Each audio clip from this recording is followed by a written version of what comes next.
Hello again, this is Dr. Martin Orimenko talking to you from LiveWell Holistic Health Center in Ardmore, Pennsylvania. And this is the fourth in our video series, and this is entitled The Benefits of Diet, Lifestyle Modifications, and Natural Supplements for Health and Balance of Mind and Body. I would say the first thing we want to try to do in creating vitality and health and balance is to avoid prescription drugs as much as possible because of their side effects. They're not holistic, they're not balanced, they create disharmony. I think of them as lasers. You know, they're single molecules that are very potent, that make one single and fairly strong change in one parameter. And that tends to upset the apple cart in the body, so to speak. Whereas natural supplements like an herb, 99.99% of the time, no side effects, only side benefits. And they're more like a warm light bathing the body compared to a laser. They go in gently, they have a broader effect, and a lot of side benefits. It's kind of an analogy I use.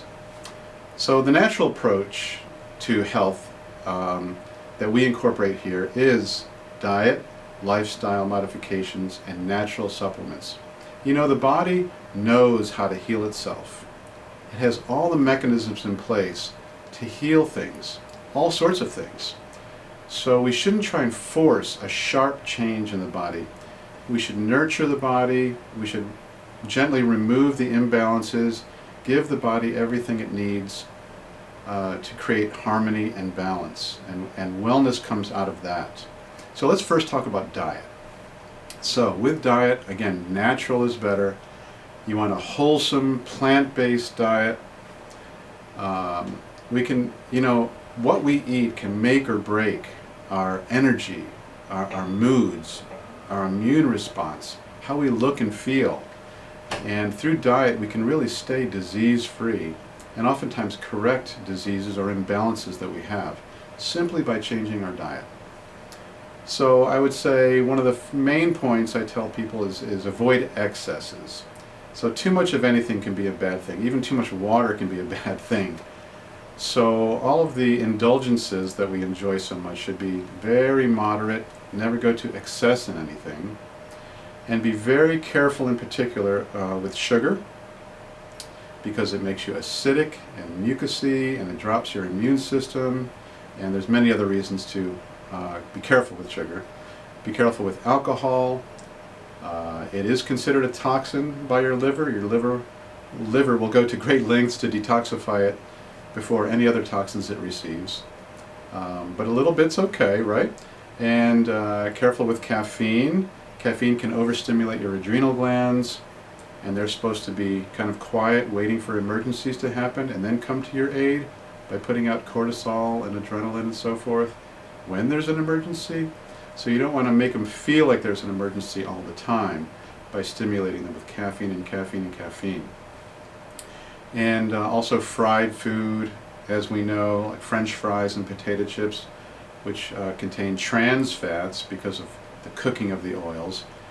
There are no trans fats found in nature. The liver gets confused when it takes a trans fat, and it creates stickier cholesterol, and a lot of imbalances like inflammatory prostaglandins and so forth are created. And the half-life of trans fats in your liver is 40 days. So think about that, from one serving of French fries. So it really kind of gunks up the works, if you will. Third point I want to make is to really emphasize consumption of vegetables. Vegetables are where we get all of our vitamins and our minerals and our antioxidants, everything that keeps our body healthy and vital and alive. Probably the number one would be greens. Now, greens are alkalinizing. They're green because they have chlorophyll, and chlorophyll detoxifies chemicals out of your body, man-made chemicals, including heavy metals and industrial chemicals and so forth. The benefit of greens are many. And some of them are cruciferous vegetables, like kale and collard greens. Not only have the most nutrients of any vegetables, but they're also cruciferous, in the same family as broccoli and cauliflower and Brussels sprouts. So they have extra cancer-fighting properties to them. And then garlic and onions also have wonderful immune-boosting effects. Beans, nuts, and seeds are all wonderful sources of protein, good fats, vitamins and minerals, so they're wonderful for the body. So keep animal proteins moderate. Also keep fats, good fats, like grass-fed butter, olive oil, coconut oil, always present in your diet but moderate. And I would strongly encourage you to try a week without gluten and another week without any grains at all. So many of my patients test positive for gluten sensitivity. Now that's not celiac disease. It's just a sensitivity, meaning they don't process wheat or gluten very well, and it dampens their health. It dampens their vitality. It confounds their digestion. It causes a little inflammatory response in their body. So even if you've been tested for celiac and you're negative, or even if you have no issues at all, I would just encourage you to try 1 week without any gluten and just see how you feel. And another week where you have no grains at all. That's no rice, no pasta, no bread, no anything made from a grain, oatmeal even, and see how that feels in your body. You might be pleasantly surprised, at least after the first few days. You might have a little drop in blood sugar and feel a little funny, but then usually you feel tremendous afterwards. Now, let's talk about good lifestyle habits. Good habits pay big dividends. And I think first and foremost, thanks to good old Ben Franklin, early to bed, early to rise is really one of the healthiest things you can do. And again, if you're not used to that, you should just try it and see. But it takes several days. Again, just like changing your diet radically, it takes a few days to readjust.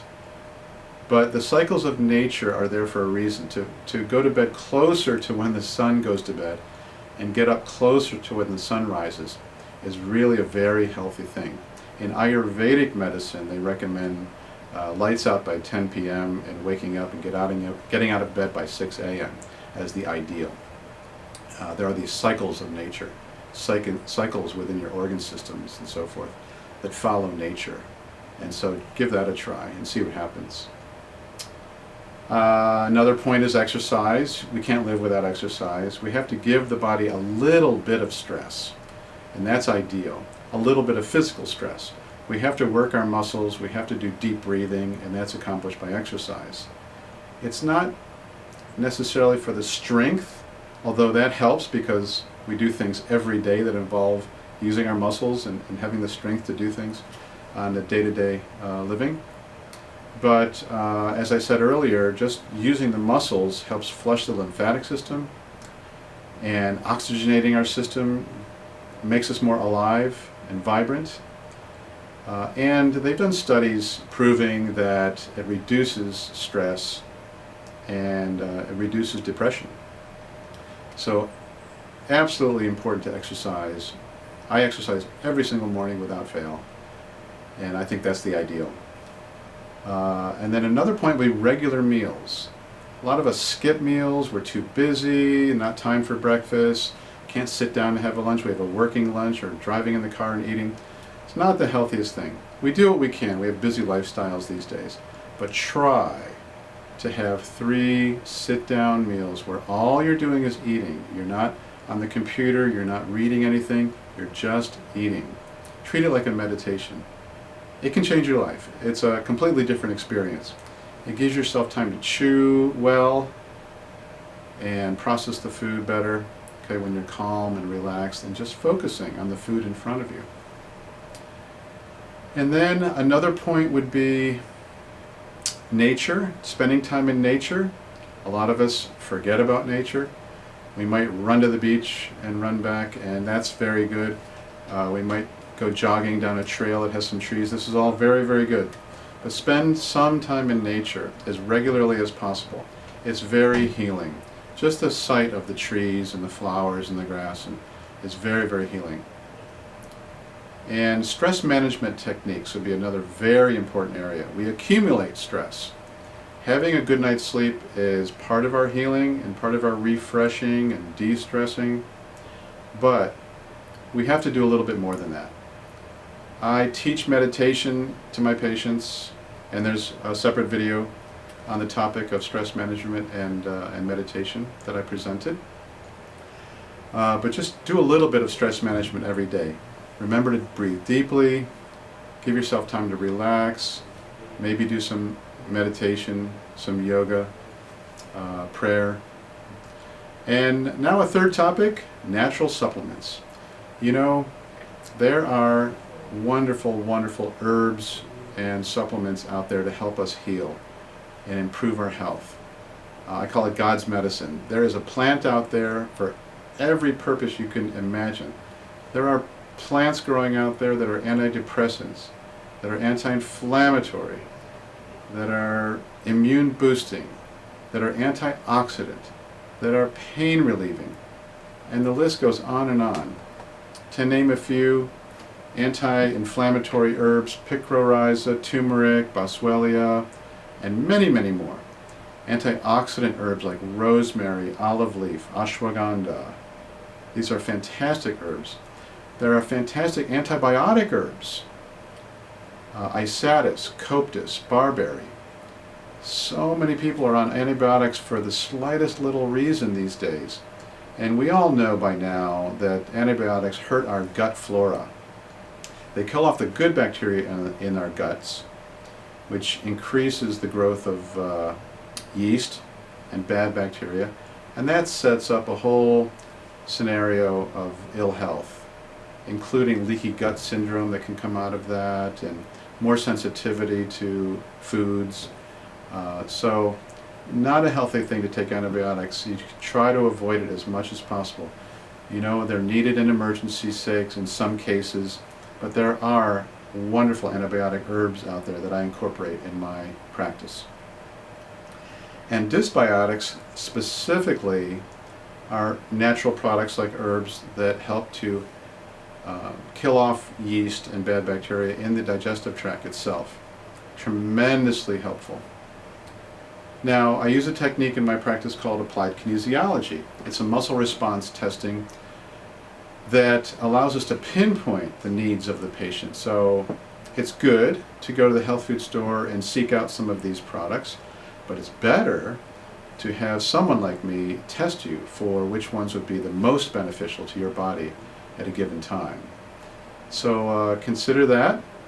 So there are many things you can do with your diet, with your lifestyle modifications and your natural supplements to get yourself healthy and keep yourself healthy. So again, this is Dr. Martin Orimenko from Live Well Holistic Health Center in Ardmore, Pennsylvania.